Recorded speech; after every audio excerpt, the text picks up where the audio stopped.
The automotive industry is undergoing a radical change. Digitization changes everything for the manufacturers, for the customers, and along all their points of contact.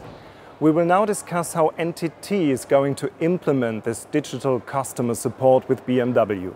My name is Ralf Schipanski. Welcome to the Business Debate.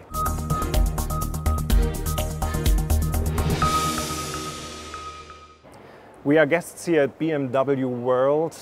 Uwe Holz, Carlos Lopez. How much is this world changing? Well, it will be changing enormously. When you look at the past for the automotive manufacturers, it was enough to build excellent cars, which obviously the German manufacturers are good at, and BMW is clearly at the cutting edge. But the change is now towards a world of mobility services, and we will see that the automotive manufacturers, not only BMW, will be moving to mobility services providers. And there will be new business models because the mobility service will be connecting with other service providers into an end-to-end process in front of the customer. BMW decided to enter this world with you. What does it mean for the group in all its consequences? Well, first of all, the framework is a digitization strategy, which you need not only to enable and support, but also to accelerate that development forward. I think the key word here is collaborative networks, collaboration with other mobility services providers, creating new products, new service products in front of the customer, creating new processes, and you have to provide functions in those processes to interlink the services being provided into a very transparent, a well-integrated end-to-end service package for the final customer. Let's look at it from different perspectives. Processes, structures, sales. Is it ultimately about efficiency? Well, efficiency is one point of view, but the overriding goal is to get more customer satisfaction and also to win more customers.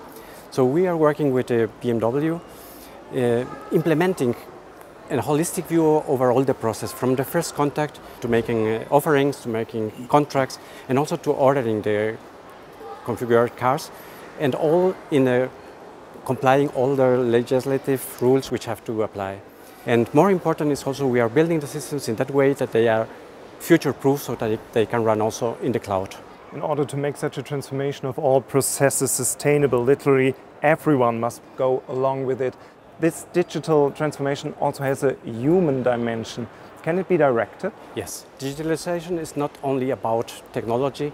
Digitalization is also to have a vision, to have a strategy, and also a strategy that can be driven and can be well communicated to the several persons that take part in the implementation. So there are several business departments, there are project groups, there are the IT, and also a lot of IT service providers, and we all have to live with the strategy and make our best to implement it. Let's look at the customer's perspective. How does this change affect that? Well, I think there are two main streams of change.